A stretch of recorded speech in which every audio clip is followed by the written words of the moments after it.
A lot of people are coming to me lately asking why Trump is doubling down on this confrontation with Iran. They want to know why he's deploying more troops instead of just declaring a mission accomplished and bringing everyone home. I think the majority of observers are completely misreading the room. This situation isn't actually about Iran or oil or even the strategic rivalry with China. At its core, this is about Trump's personal survival. I want to explain why I'm convinced he cannot afford to end this conflict, because the moment he steps away from power, he likely faces a prison cell. To grasp the weight of this, you have to understand the historical behavior of declining empires. This is vital context. Without seeing this pattern, current events in the Middle East look like random chaos.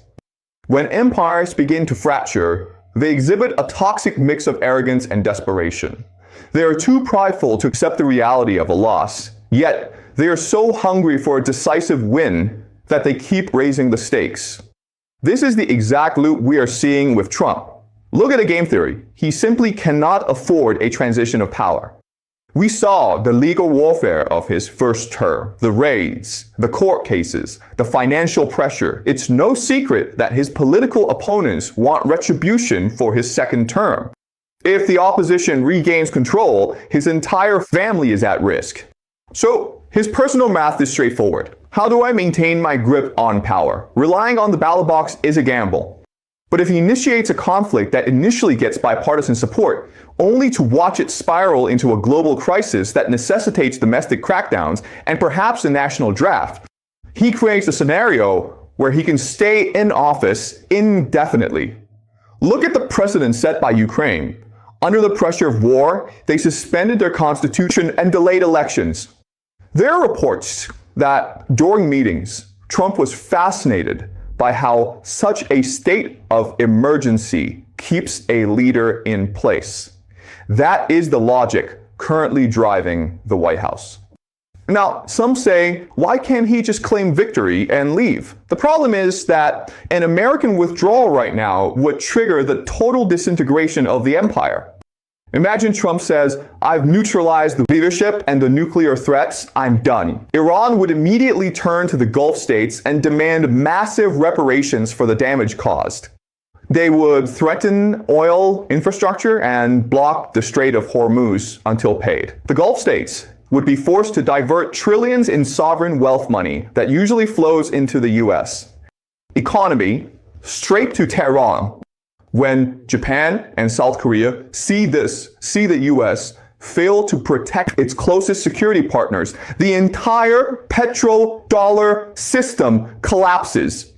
They'll realize American protection is a myth, they'll remilitarize, and they'll stop buying US treasuries. With no one to buy our debt, the dollar loses its status, and our massive national debt triggers a total economic meltdown, a Great Depression too. Then look at Europe. If the US is imploding, why would they keep fighting Russia? They cut their own deals with Moscow.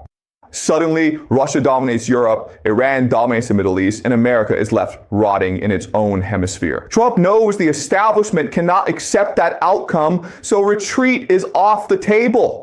Escalation is the only path left. Look at the tactical reality. A Marine Expeditionary Force is currently moving from Japan toward the Middle East. They specialize in amphibious assaults.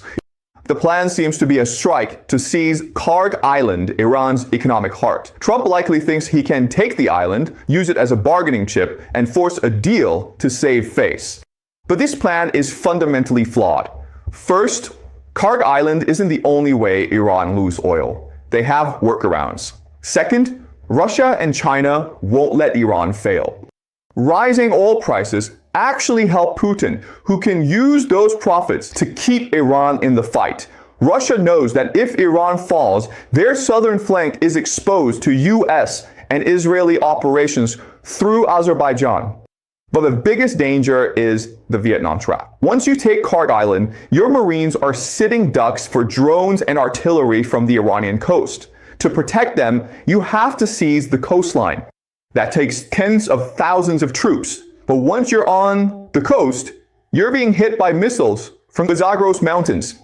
Now you need hundreds of thousands of soldiers to hunt down underground facilities. It's the same logic that dragged the US into Vietnam. In the 60s, a small force meant to secure a base eventually turns into a 500,000-man war. A lot of people are coming to me lately asking why Trump is doubling down on this confrontation with Iran. They want to know why he's deploying more troops instead of just declaring a mission accomplished and bringing everyone home. I think the majority of observers are completely misreading the root. This situation isn't actually about Iran or oil or even the strategic rivalry with China. At its core, this is about Trump's